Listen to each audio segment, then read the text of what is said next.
Ukraine के राष्ट्रपति Vladimir ने अमेरिका के राष्ट्रपति डोनाल्ड ट्रंप पर बहुत बड़ा हमला किया है। जेलेंस्की ने कहा है कि ट्रंप फेक न्यूज के जाल में फंस गए हैं और यूक्रेन बिल्कुल भी बिकाऊ नहीं है। जेलेंस्की का इतना आक्रामक रुख दुनिया पहली बार देख रही है। जेलेंस्की में ऐसा बदलाव तुर्की दौरे के बाद नजर आया।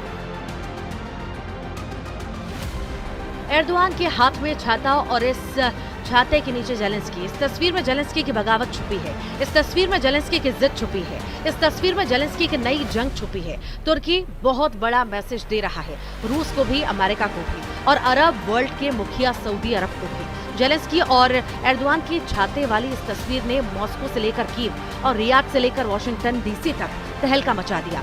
जब यूक्रेन में युद्ध तेज हो रहा है, पुतिन को खतरनाक जंग लड़ने के लिए और ज्यादा तैयार है। रूस की फौज लगातार यूक्रेन पर बम बरसा रही है और नए नए मोर्चे फतह कर रही है। जब कुर्स्क और डोनेट्स्क सबसे बड़े वॉर फ्रंट बन चुके हैं, जहां गोले बारूद की हुकूमत है और रहम और जान बख्शने वाला कानून खत्म हो चुका है।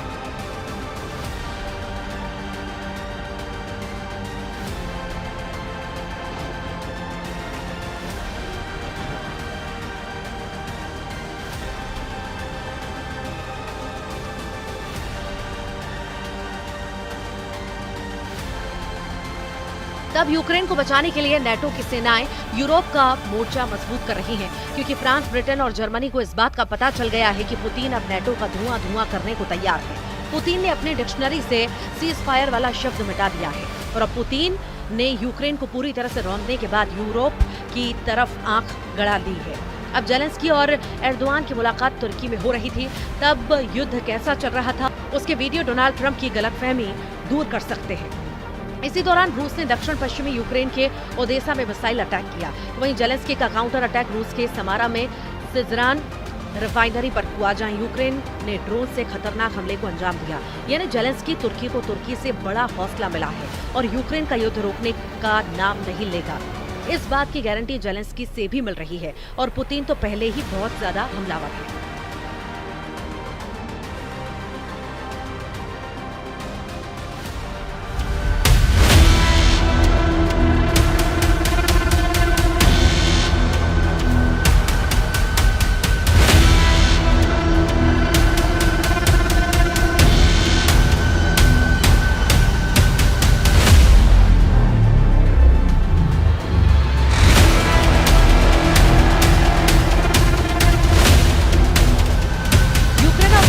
ताजा हमले रियाद में हुई अमेरिका और रूस की मीटिंग के बाद हुए हैं। यानी पुतिन और जेलेंस्की दोनों ट्रंप को साइलेंट मैसेज दे रहे हैं। मैसेज ये कि युद्ध वो अपनी शर्तों पर रोकेंगे। इसी के बाद जेलेंस्की की एर्दोआन के साथ सीक्रेट मीटिंग की। जेलेंस्की ने साफ कर दिया है कि रियाद में हुई बैठक के कोई मायने नहीं। रियाद में अमेरिका और रूस के विदेश मंत्री मिले तो जेलेंस्की ने अंकारा पहुंचकर एर्दोआन को गले लगा दिया। जेलेंस्की बताना चाहते हैं कि जिस युद्ध को शांत करने के लिए यूक्रेन को शामिल नहीं किया जाएगा, उस युद्ध की आग जलती रहेगी।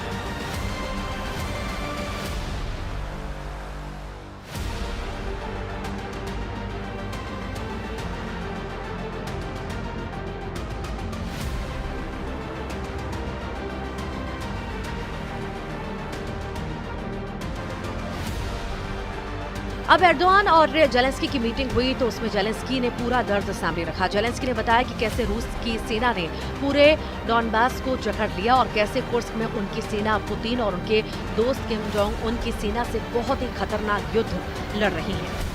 इस पर तुर्की के राष्ट्रपति ने कहा है कि वो यूक्रेन की संप्रभुता और अखंडता बनाए रखना चाहते हैं। एर्दोआन ने कहा है कि यूक्रेन युद्ध का मसला तुर्की में सुलझाया जाना चाहिए। एर्दोआन ने जेलेंस्की से कहा कि इस युद्ध में कोई विजेता नहीं होगा, इसलिए शांति को चुना जाए, क्योंकि शांति कायम होने पर कोई इस युद्ध में हारा हुआ नहीं कहा जाएगा। उधर तुर्की के राष्ट्रपति का कहना है कि इस युद्ध में कोई विजेता नहीं होगा, न ही शांति कायम करने पर कोई हारा माना जाएगा। हमने युद्ध के पहले दिन से ही पक्षों के बीच बातचीत से शांति बनाने की कोशिश की है।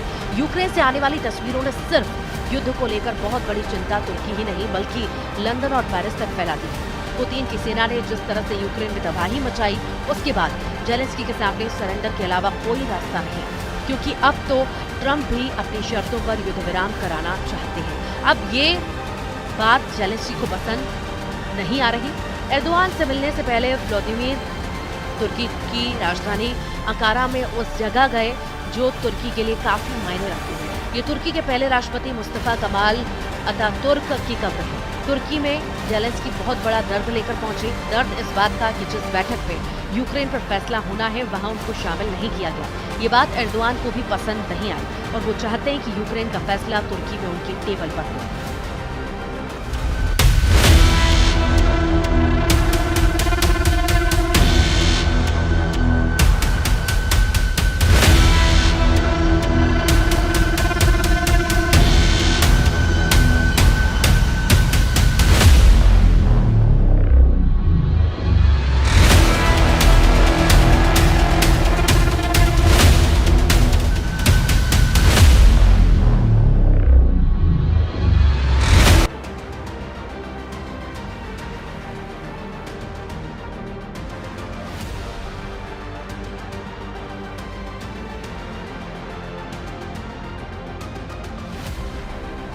जेलेंस्की को पता है कि एर्दोआन न कुछ कर सकते हैं, इसलिए गाड़ी से उतरने और एक ही छाते के नीचे एर्दोआन के साथ राष्ट्रपति भवन की सीढ़ियां चढ़ने और इसके बाद मीटिंग हॉल में से लेकर एर्दोआन से अकेले में मिलकर जेलेंस्की ने बड़ी शिकायतें की। उनकी डिमांड बहुत साफ है, जिससे सवाल उठता है कि क्या जेलेंस्की को अब डोनाल्ड ट्रंप पर यकीन नहीं रहा।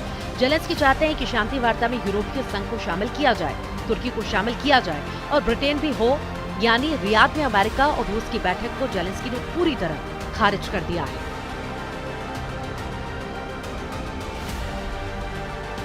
यूक्रेन और यूरोप यानी बड़े मायने में यूरोपीय संघ, तुर्की और ब्रिटेन इन्हें बातचीत में शामिल करना चाहिए ताकि सुरक्षा की गारंटी रहे।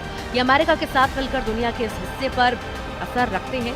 यही इस वक्त युद्ध चल रहा है। पुतिन के युद्ध के खिलाफ जेलेंस्की इसीलिए बहुत टूटा हुआ महसूस कर रहे हैं क्योंकि यूरोप से सिग्नल नेगेटिव मिल रहे हैं। ओडेसा और खार्किव पर गिरने वाली हर मिसाइल के साथ जेलेंस्की को इस बात का यकीन हो चुका है कि डोनाल्ड ट्रंप ने पुतिन के साथ बड़ी डील कर ली है। डील ऐसी जिसका सबसे बड़ा नुकसान यूक्रेन को होगा। पुतिन ने कुर्स्क को लेकर फिर से मजबूत मोर्चाबंदी करना शुरू कर दी है। पुतिन का पूरा फोकस इस वक्त डॉनबास के साथ साथ कुर्स्क पर है क्योंकि जेलेंस्की को यहाँ पर नेटो सेना की मदद मिल रही है। ये दावा रूस बार बार कर रहा है।